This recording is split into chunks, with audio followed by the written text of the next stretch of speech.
Students, कैसे हैं आप सब।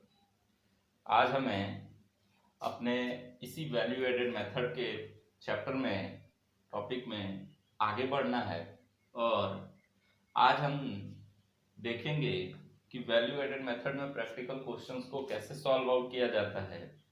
अभी तक जो आपसे बातें हुई हैं हमारी, उसमें हमने आपसे कहा था कि अगर आप सेल माइनस परचेज कर देते हो तो जो वैल्यू निकल के आएगी उसे हम वैल्यू एडेड बोलते हैं।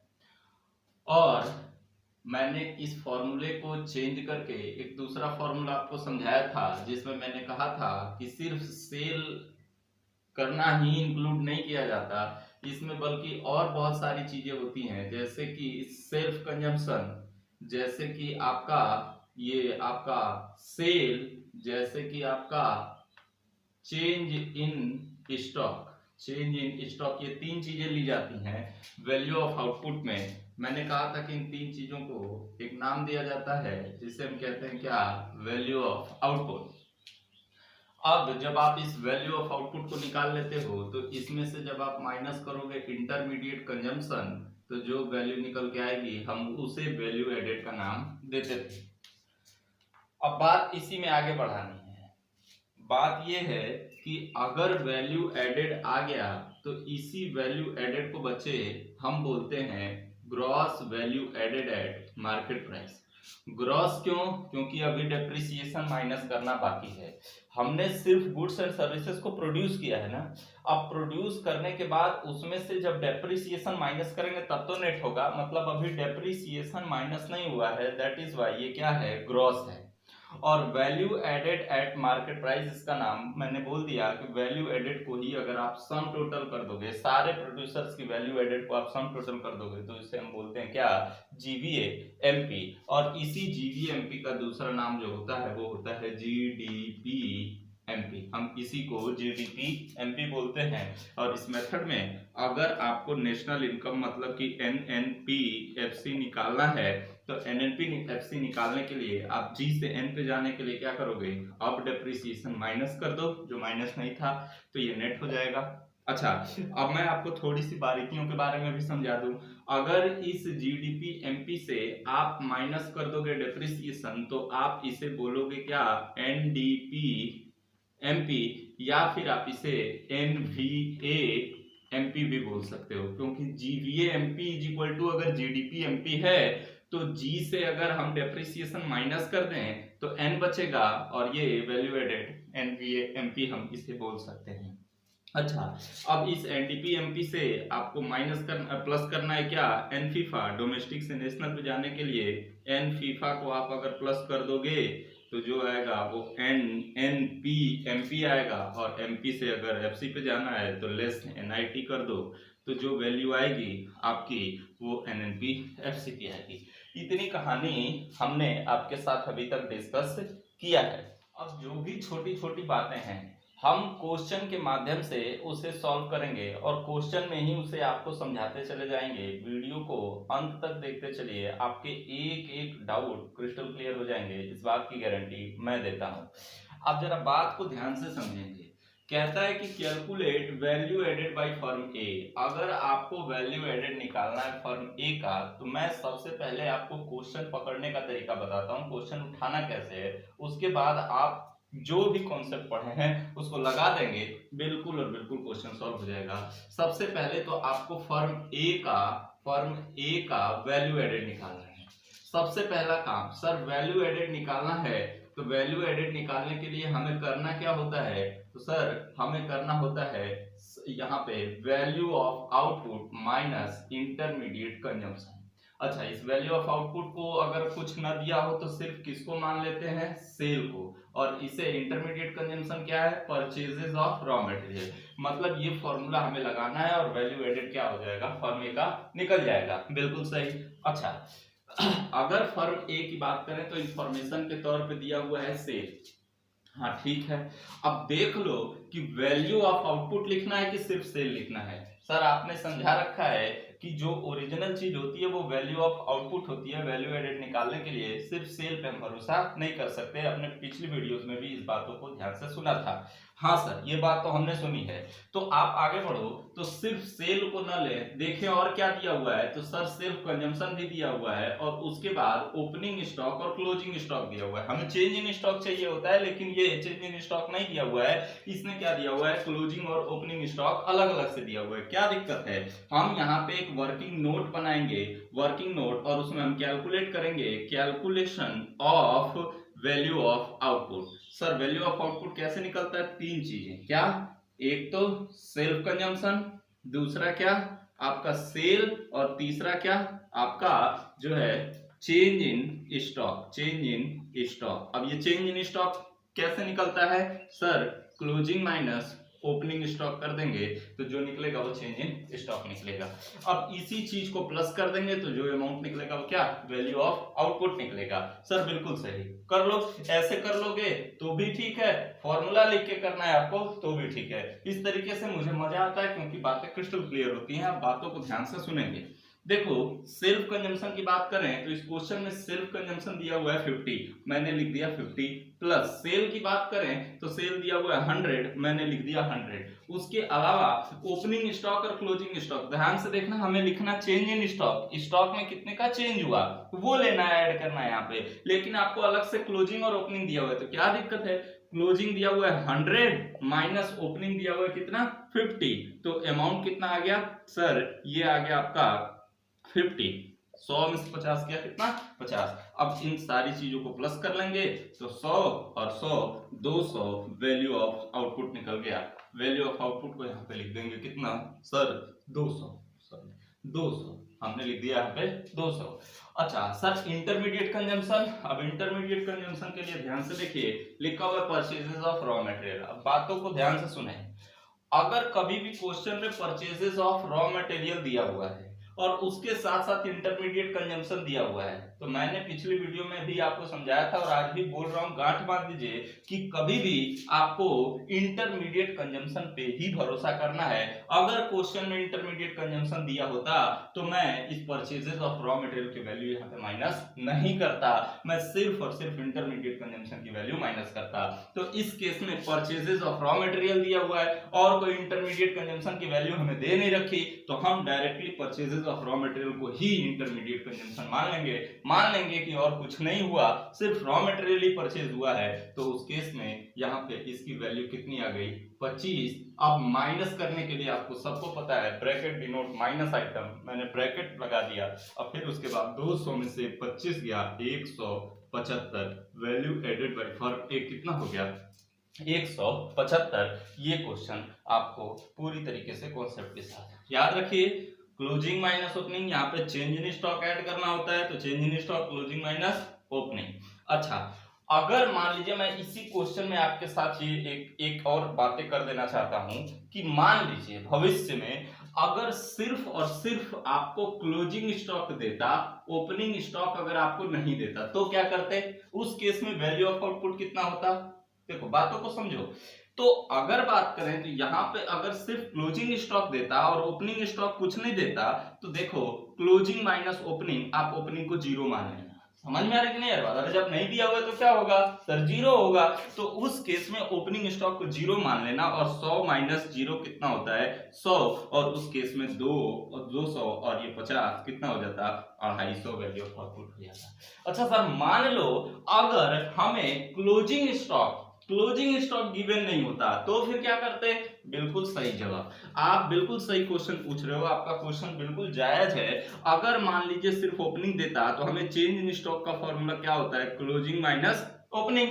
अच्छा क्लोजिंग नहीं दिया हुआ जीरो मान लो, ओपनिंग कितना दिया हुआ मान लो 100, तो यहाँ पे 100 लिख दिया, तो फिर जीरो में से 100 जाएगा कितना बचेगा सबको पता है -100। अब उस केस में 100 में से 100 गया जीरो और 50, मतलब वैल्यू ऑफ आउटपुट कितना हो जाता सिर्फ और सिर्फ 50। बात समझ में आ रही है कि नहीं आ रही है, बिल्कुल कॉन्सेप्ट क्लियर है। क्वेश्चन में कुछ बहुत बड़ी बातें नहीं है, मैं आपके साथ एक एक छोटी छोटी बातों पर चर्चा कर रहा हूं। आइए हम अपना दूसरा एग्जाम्पल स्टार्ट करते हैं। हम अपना एग्जाम्पल नंबर 2 लेंगे और इस एग्जांपल नंबर 2 में भी आपको वैल्यू एडेड निकालना है फर्म ए का, और इस वैल्यू एडेड निकालने में हमें इंफॉर्मेशन जो दिया हुआ है वो दिया हुआ है sale by A 100, change in stock 50, export by A 20, purchases of raw material 30 और इंटरमीडिएट कंजम्पशन आपको दिया हुआ है 50। अब बिल्कुल आपके बात दिमाग में बात आ चुकी है कि सर अगर परचेजेस ऑफ रॉ मटेरियल दिया हुआ है और उसके साथ साथ इंटरमीडिएट कंजम्पशन दिया हुआ है तो हम परचेज पे भरोसा नहीं करेंगे, हमें क्या लेना होगा, इंटरमीडिएट कंजम्पशन। ये तो इंटरमीडिएट कंजम्पशन का एक छोटा सा टुकड़ा है कि रॉ मटेरियल परचेज किया, उसके अलावा भी तो बहुत सारी चीजें होती हैं, जैसे कि इलेक्ट्रिसिटी बिल हो गया, जैसे कि और तमाम तरीके की चीजें हो गई, उन सारी चीजों को आपको नहीं लेना है क्या? हाँ सर, जो भी इंटरमीडिएटली आपने कंज्यूम किया है वो सारी चीजों को माइनस करना होता है। तो इंटरमीडिएट कंजम्पशन की वैल्यू हमें ओरिजिनली लेनी है और परचेज ऑफ रॉ मटेरियल को यहाँ पे छोड़ देना है। ये बात तो समझ में आ चुकी है। क्वेश्चन में बस इतना ही नहीं है, मैं आपके साथ और डिस्कस करूंगा। जरा देखो, ये है आपका फर्म ए। सर क्वेश्चन उठाना कैसे है, लिखना है value of output minus intermediate consumption. मैं आपको बता दूं, मैं यहाँ पे शॉर्ट फॉर्म में लिख रहा हूँ, मेरे पास जगह की कमी है, आप जगह की चोरी मत करना, क्योंकि आप जगह की चोरी कर दोगे, आप जो है काम चोरी कर दोगे तो फिर एग्जामिनर आपके साथ काम चोरी कर देगा, और अगर नंबर कम दे दिया तो फिर मुझे गाली मत देना। आप वैल्यू ऑफ आउटपुट को पूरा लिखोगे, आप VALUE वैल्यू OUTPUT आउटपुट ऐसे करके आप पूरा लिखेंगे, आप जो है काम चोरी नहीं करेंगे। सर फिर ठीक है, वैल्यू एडेड यहाँ पे हमने निकाला। अब जरा ध्यान से बात देखें, हमें फर्म ए का सेल दिया हुआ है और कुछ दिया हुआ है। हाँ सर, तो वैल्यू ऑफ आउटपुट कैलकुलेट करेंगे, वर्किंग नोट बना लेंगे, वर्किंग नोट में calculation of value of output क्या क्या होता है, self consumption, self consumption, self consumption के अलावा आपका होता है क्या, सेल, और क्या होता है, change in stock. Change in stock कैसे निकलता है, क्लोजिंग माइनस ओपनिंग। अब देखो, सेल्फ कंजम्पशन की बात करें तो यहाँ पे कोई कुछ नहीं दिया हुआ है, तो खोजने लगोगे क्या, नहीं सर, 0 मान लेंगे। फिर सेल दिया हुआ है कितना, 100, उसके अलावा चेंज इन स्टॉक कितना दिया हुआ है सर, 50, तो इसे मान लेंगे कितना, 50। डायरेक्ट दिया हुआ है, क्लोजिंग ओपनिंग नहीं दिया हुआ है, सीधा आपको दे दिया चेंज इन स्टॉक, तो कोई दिक्कत नहीं है, चेंज इन स्टॉक की वैल्यू आप ले लेंगे, सबको प्लस कर देंगे, वैल्यू ऑफ आउटपुट निकल गया कितना, 150। ये वैल्यू ऑफ आउटपुट कितना निकल गया, 150। सर ये क्या था, export by A, export by A क्या था, बात ध्यान से सुने। देखो, सेल का मतलब होता है टोटल सेल, जो भी सेल किया है आपने, वो चाहे डोमेस्टिक, यहाँ पे डोमेस्टिक बाउंड्री के भीतर या फिर डोमेस्टिक बाउंड्री के बाहर। देखो, एक्सपोर्ट का मतलब क्या होता है सर, सेल करना ही होता है, एक्सपोर्ट का मतलब कुछ और नहीं होता है, सेल ही होता है। अगर आप ज्योग्राफिकल बाउंड्री के भीतर सेल कर रहे हो तो उसे नॉर्मल सेल बोल दिया जाता है, लेकिन अगर आप ज्योग्राफिकल बाउंड्री के बाहर सेल करते हो तो उसी सेल को सेल ना बोल करके क्या बोल देते हो, एक्सपोर्ट बोल देते हो। सर ये तो बिल्कुल हमने कभी सोचा ही नहीं था। अरे सोचो जरा, सेल अगर ज्योग्राफिकल बाउंड्री के भीतर हो तो उसे क्या बोलते हैं, सेल, लेकिन अगर वही ज्योग्राफिकल बाउंड्री इंडिया से बाहर अगर आप सेल कर रहे हो तो उसी को आप क्या बोल देते हो, एक्सपोर्ट। अब देखना जरा, क्वेश्चन आपको पागल कैसे बनाएगा। देखो, सेल बाय ए ने सेल कितना किया, तो टोटल सेल, इसका मतलब उसमें ज्योग्राफिकल बाउंड्री के भीतर जो सेल है वो, और ज्योग्राफिकल बाउंड्री के बाहर जो सेल है वो, टोटल सेल की बात कर रहा है। अब इसमें एक्सपोर्ट अलग से दे रहा है तो ये आपको बुद्धू बना रहा है, समझना। इस एक्सपोर्ट को अलग से जोड़ मत देना कि सर ये भी तो सेल है, ये भी तो सेल है ना। अगर मान लो क्वेश्चन बोल देता domestic sale, domestic sale by A, तो डोमेस्टिक सेल 100 ले लेते और जो एक्सपोर्ट है वो भी तो सेल है, उसको अलग से उसमें जोड़ लेते तो टोटल सेल पता चल जाता, टोटल वैल्यू ऑफ आउटपुट पता चल जाती हमें। लेकिन अगर डोमेस्टिक सेल नहीं दिया हुआ है तो याद रखिएगा, वो सदा माना जाता है कि वो टोटल सेल है, डोमेस्टिक एज वेल एज आपका ज्योग्राफिकल बाउंड्री के बाहर जो एक्सपोर्ट है वो। तो आपको समझने वाली बात इस क्वेश्चन में ये थी कि हमें अगर बस सेल दिया हुआ है तो इसका मतलब होता है टोटल सेल, और अगर एक्सपोर्ट दिया हुआ है तो एक्सपोर्ट को ऐड तभी करेंगे जब हमारे पास क्या हो, से डोमेस्टिक सेल दिया हो। अच्छा, इसी तरीके से परचेसेस ऑफ रॉ मटेरियल होता है। अगर मान लो परचेसेस ऑफ रॉ मटेरियल दिया हुआ है और उसके साथ इंपोर्ट ऑफ रॉ मटेरियल दिया हुआ है, तो परचेज मतलब होता है टोटल परचेज, याद रखिएगा। और अगर मान लो आपको दिया हुआ है domestic purchase of raw material, मतलब डोमेस्टिक कंट्री के भीतर हमने परचेज किया है, तो उस केस में आपको इंपोर्ट जो है, इंपोर्ट ऑफ रॉ मटेरियल, उसको ऐड करके ही टोटल परचेज आपको निकालना पड़ेगा। आई होप ये बात आपको समझ में आ गई होगी। मतलब कि हमें बस सेल दिया हुआ है तो इसका मतलब होता है टोटल सेल, एक्सपोर्ट भी और डोमेस्टिक सेल भी। लेकिन अगर डोमेस्टिक सेल देता तो एक्सपोर्ट को अलग से ऐड करना पड़ता। तो अभी हम इसको ऐड नहीं कर रहे हैं, इग्नोर कर रहे हैं, क्योंकि आपको बात समझ में आ चुकी है। ठीक है सर। अब देखो वैल्यू ऑफ आउटपुट तो आपको पता चल गया कितना, 150। अब वैल्यू ऑफ आउटपुट आपको अगर 150 पता चल गया तो यहाँ पे लिख दो कितना, 150। अब उस केस में इंटरमीडिएट कंजम्पशन, तो सर परचेजेस पे तो भरोसा करना नहीं है, इंटरमीडिएट कंजम्पशन हमें लेना है। तो इंटरमीडिएट कंजम्पशन कितना दिया हुआ है सर, 50। तो उस केस में हमारा वैल्यू ऑफ आउटपुट कितना आ गया सर, वैल्यू ऑफ आउटपुट आ गया हमारा 100। वैल्यू एडेड बाय फर्म ए कितना हो गया, 100। बिल्कुल सिंपल है, कोई बहुत बड़ी बातें नहीं है। आइए अब हम एग्जांपल नंबर 3 की तरफ बढ़ेंगे। देखो इसमें आपको थोड़ा सा एडवांस लेवल है, क्वेश्चन का थोड़ा सा लेवल अप कर दिया है मैंने। आप देखो इसमें कैलकुलेट करना है आपको एनवीएमपी। सर ठीक है, net value added at market price हमें कैलकुलेट करना है, सही है। क्वेश्चन उठाना कैसे मैं बताता हूं आपको, वो मेन इंपॉर्टेंट है। देखो क्वेश्चन करने से ज्यादा क्वेश्चन इजीली वे में ऐसे उठाओ कि आराम से लाइन से होता हुआ चला जाए, खासियत यही होनी चाहिए आपकी। सर ठीक है, हमें एनवीएमपी निकालना है। देखो फर्म ए है, मान लो फर्म ए, ऑफ फर्म ए, मैं फर्म में लिख देता हूं आपको ज्यादा दिक्कत ना हो। सर ठीक है, देखो मैंने बना लिया फर्म ए। अब इस फर्म ए का वैल्यू ऑफ आउटपुट माइनस कर दो क्या, इंटरमीडिएट कंजम्पशन, क्या निकल के आ जाएगा, वैल्यू एडेड। सर सही है, कोई दिक्कत नहीं। अच्छा इसी को हम क्या बोलते हैं, जीवीएएमपी, इसी को बोलते हो ना, इसी को और क्या बोला जाता है, जीडीपीएमपी। हाँ सर सही है, कोई दिक्कत नहीं है। अब देखो जरा, जीवीए नहीं निकालना है आपको, आपको निकालना क्या है, एनवीए। तो जरा इसके नीचे और बढ़ा दो और निकाल दो एनवीएएमपी। जो निकालना होता है वो नीचे लिखते हैं हम लोग। अच्छा जी से एन पे जाना है तो लेस डेप्रिसिएशन, वी और वी सेम है, ए और ए सेम है, एमपी और एमपी सेम है, मतलब बस डेप्रिसिएशन आप माइनस कर दोगे तो क्या निकल जाएगा, एनवीएएमपी। कोई दिक्कत वाली बात नहीं। अच्छा इंफॉर्मेशन के तौर पे इतनी सारी चीजें दे दी। हाँ सर ये तो बहुत सारी चीजें दे दी गई हैं, कोई दिक्कत वाली बात नहीं। आप जो है सबसे पहले वैल्यू एडेड निकालो, वैल्यू एडेड।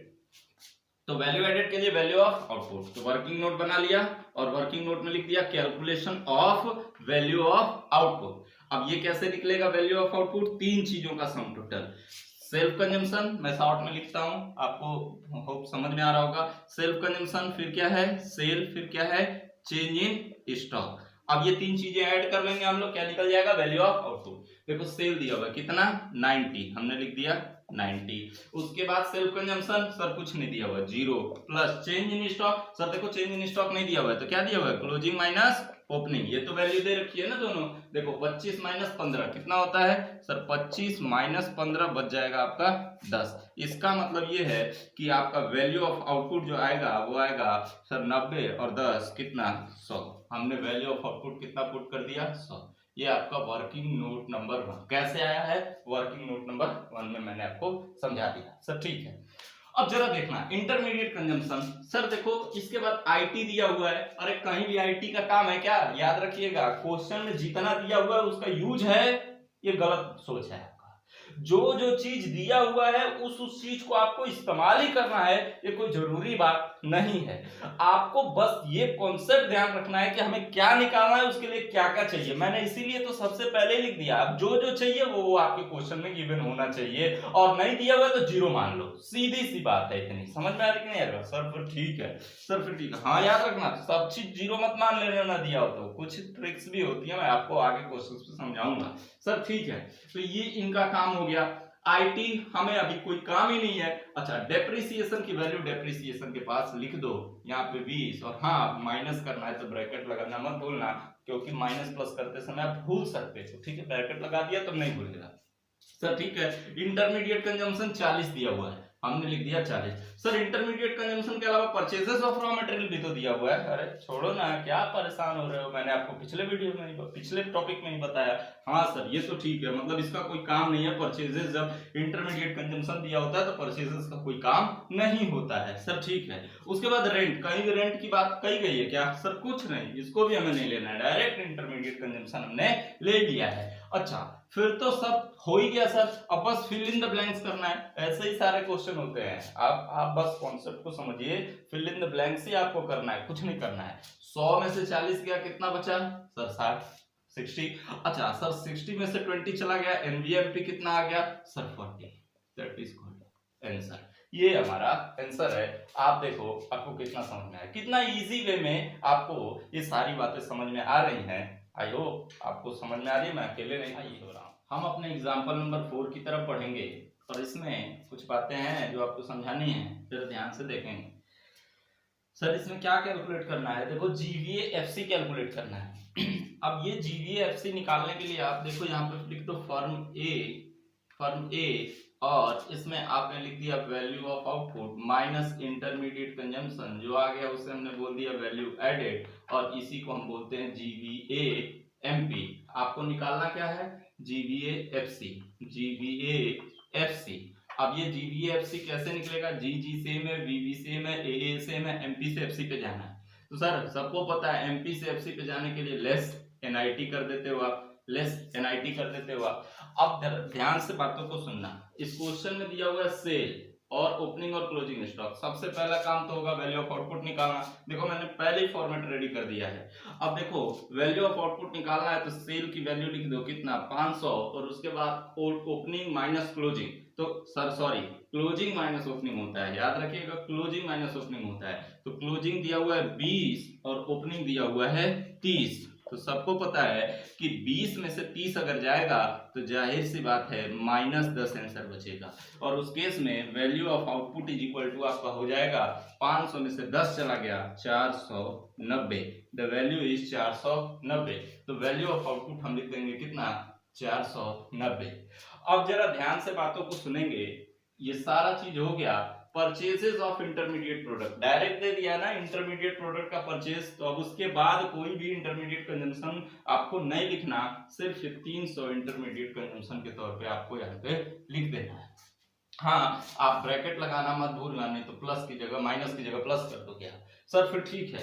फिर उसके बाद परचेज ऑफ मशीनरी, अब कोई काम नहीं है। सब्सिडी, उसके अलावा 40। तो सर हमें एनआईटी निकालना है, तो देखो वर्किंग नोट नंबर 2 में बना देता हूं, वर्किंग नोट नंबर 2। और आपको बिल्कुल पता है calculation of NIT. Sir NIT कैसे निकालते हैं? तो एनआईटी का फॉर्मूला होता है आईटी माइनस सब्सिडी। अब ये आईटी की वैल्यू आपको दे नहीं रखा, क्वेश्चन में आईटी की वैल्यू कहीं भी नहीं दे रखा, तो 0 मान लेंगे, सबको पता है। और सब्सिडी की वैल्यू दे रखा है कितना? 40। तो हम यहाँ पे क्या, एनआईटी कितना निकल गया? 0 में से 40 गया -40। अब सबको पता है कि माइनस करना है एनआईटी, ऑलरेडी माइनस में एनआईटी आ गया, माइनस करना है एनआईटी और एनआईटी की वैल्यू माइनस में आ गई, तो माइनस माइनस क्या हो गया? प्लस। तो उस केस में आप यहाँ पे कर दोगे कितना? 40। तो फिर वैल्यू खत्म हो गई, प्लस करना है तो ब्रैकेट लगाने की कोई जरूरत नहीं है। 490 में से 300 चला गया तो बच गया 190।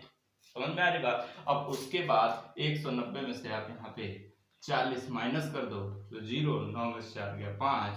ये जीवीएफसी कितना आ गया आपका? 150, जो कि बिल्कुल और बिल्कुल सही है, कोई दिक्कत वाली बात नहीं, मतलब समझने वाली बात थी। मैंने क्वेश्चन में चेंज किया कि क्लोजिंग स्टॉक को कम कर दिया और ओपनिंग स्टॉक को ज्यादा कर दिया, तो फिर उसके बाद जो वैल्यू आई वो क्या आई? -10। तो 500 में से 10 माइनस कर दिया आपने, कोई बड़ी बात नहीं थी, तो 490 आ गया। उसके बाद यहाँ पे एक ट्रिक था, एनआईटी माइनस में आ गया, ऑलरेडी आपको माइनस करना था, तो माइनस माइनस आपने क्या कर दिया? प्लस एनआईटी, जो कि हाँ। ये कैसे आया? वर्किंग नोट नंबर 2 दिखा दो आप। ये कैसे आया? वर्किंग नोट नंबर 1 दिखा दो आप। बिल्कुल और बिल्कुल क्रिस्टल क्लियर है, एग्जामिनर आपको जो है चिपका के नंबर देगा भाई साहब, कोई दिक्कत वाली बात नहीं है। हम अपने एग्जाम्पल नंबर 5 की तरफ बढ़ेंगे। अब ये एग्जाम्पल है, थोड़ा सा आपको हाई लेवल का लगेगा, लेकिन कुछ बातें नहीं है, बस शब्दों में थोड़ी सी जान है, शब्दों की रिस्पेक्ट करिए, बिल्कुल समझ में आएगा। जरा देखो, इसमें हमें निकालना है सबसे पहले तो क्या, एनवीएएफसी। हाँ सर बिल्कुल ठीक है।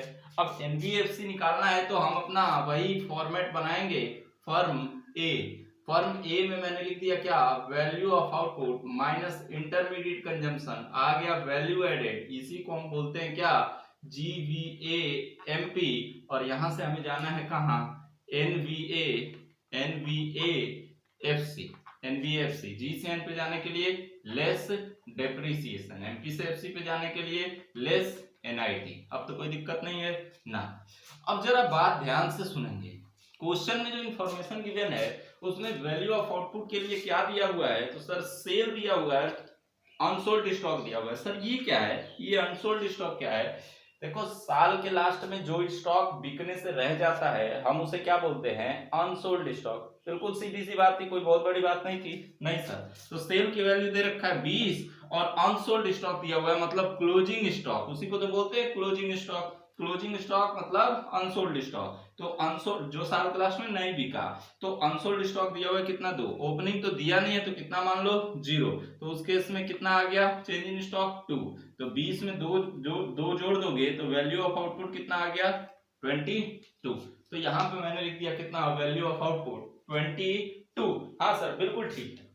इंटरमीडिएट कंजम्पशन, सर देखो इसमें कहीं भी इंटरमीडिएट कंजम्पशन नहीं दिया हुआ है, लेकिन याद रखो इसमें कुछ ऐसी इंफॉर्मेशन दी हुई है जो कि वैल्यू ऑफ मतलब इंटरमीडिएट कंजम्पशन की जैसा है, मतलब वो इंटरमीडिएट कंजम्पशन है बस उसका नाम चेंज कर दिया है। सर क्या, देखो single use producer goods, producer goods एक ऐसे होते हैं जो ड्यूरेबल होते हैं, मतलब लंबे समय तक इस्तेमाल किए जाते हैं, मतलब प्लांट हो गया, मशीनरी हो गई, बिल्डिंग हो गई, ये सारी चीजें लंबे समय तक जो है बिजनेस को फायदा देती रहती हैं, वो एसेट्स होती हैं। लेकिन सिंगल यूज प्रोड्यूसर गुड्स क्या है, जैसे कि रॉ मटेरियल हो गया, जैसे कि इलेक्ट्रिसिटी हो गया, मतलब ये सारी चीजें सिंगल यूज होती हैं, मतलब एक बार यूज करता है प्रोड्यूसर, तो क्या करने के लिए, प्रोडक्शन करने के लिए। तो इसका मतलब sir single use producer goods ही क्या है, इंटरमीडिएट कंजम्पशन है। ये इंटरमीडिएट कंजम्पशन का दूसरा नाम, एक तरीके से आपको एग्जाम में पागल बनाने के लिए दे सकता है। तो इंटरमीडिएट कंजम्पशन कितना दे दिया, 5। अब उसके बाद हमें वैल्यू एडेड निकल जाएगा, कितना निकल जाएगा, अब यहाँ पे और बाकी इंफॉर्मेशन फिलअप करके फिल इन द ब्लैंक्स हम कर देंगे। सर ठीक है। सर डेप्रिसिएशन कहीं क्वेश्चन में गिवन ही नहीं है, ध्यान दीजिएगा, क्वेश्चन में सर कहीं गिवन नहीं है, इसको क्या मान लें, 0। सोचना बिल्कुल गलत है, आप ऐसा सोचना भी मत। डेप्रिसिएशन दिया हुआ है जाने अनजाने में, सर कहाँ दिया हुआ है, याद करो वो 11th की बात, याद करो वो 11th की बात, वर्किंग नोट नंबर 2 में कैलकुलेशन ऑफ डेप्रिसिएशन कर रहा हूं। सर कैसे करते हो, तो आपको याद है वो फॉर्मूला, एस्टिमेटेड आपका जो कॉस्ट ऑफ एसेट्स है, कॉस्ट ऑफ एसेट्स में से माइनस कर देते थे क्या, स्क्रैप वैल्यू, और डिवाइड कर देते थे क्या, लाइफ ऑफ एसेट। तो जो आता था वो एसएलएम मेथड से 1 साल का डेप्रिसिएशन आता था। हाँ सर याद आ गया। तो ड्यूरेबल यूज प्रोड्यूसर गुड्स, तो ड्यूरेबल यूज प्रोड्यूसर गुड्स मतलब प्लांट एंड मशीनरी या फिर जो लंबे समय तक बिजनेस के पास चलने वाली एसेट्स हैं, तो वो एसेट्स की लाइफ आपको 10 साल दे दिया, तो लाइफ 10 साल दे दिया, तो इसका मतलब आप उससे कॉस्ट ऑफ एसेट्स कितना है, 10 माइनस स्क्रैप वैल्यू नहीं 0, लाइफ कितना हुआ है 10, तो कितना आ गया डेप्रिसिएशन 1। मतलब इस क्वेश्चन में अगर लाइफ ऑफ एसेट्स आपको दिया हुआ है तो इसका मतलब वो जाने अनजाने में आपको डेप्रिसिएशन की वैल्यू दे गया। अब डेप्रिसिएशन ये मत कहना कि 0 आया है, ये बिल्कुल और बिल्कुल आपका क्या सोचना गलत था। तो आपने एक 11th क्लास का जो अकाउंटेंसी वाले सर आपको समझाए होंगे फॉर्मूला, ये cost of assets, original cost of assets minus scrap value, और जो डिवाइड कर दोगे लाइफ ऑफ एसेट्स से, मतलब उसकी लाइफ कितनी है, तो जो निकल के आएगा वो क्या निकल के आएगा, 1 साल का डेप्रिसिएशन। तो वो डेप्रिसिएशन कितना हो गया, 1। हमने लिख दिया डेप्रिसिएशन की वैल्यू 1। अब जरा बातों को ध्यान से सुने, एनआईटी, तो सर एनआईटी की वैल्यू तो कहीं हमें दिया ही नहीं क्वेश्चन में, सर कोई वैल्यू नहीं दिया हुआ है, तो उस केस में आप इसको 0 मान सकते हैं। कोई भी इंफॉर्मेशन नहीं दिया तो आप उसे 0 मान लेंगे, कहीं भी हिंट भी नहीं है कुछ, तो उस केस में आप उसे 0 मान सकते हैं, कोई दिक्कत वाली बात नहीं है। तो सर ठीक है, ये समझाने का, क्वेश्चन समझाने का पर्पस था। सर फिर ठीक है, तो वैल्यू एडेड कितना आ जाएगा, तो सर आपका आ जाएगा 17, 22 में से 5 गया, कितना बच गया 17, उसमें से 1 माइनस करना है, तो 17 में से 1 गया, कितना बच गया आपका 16।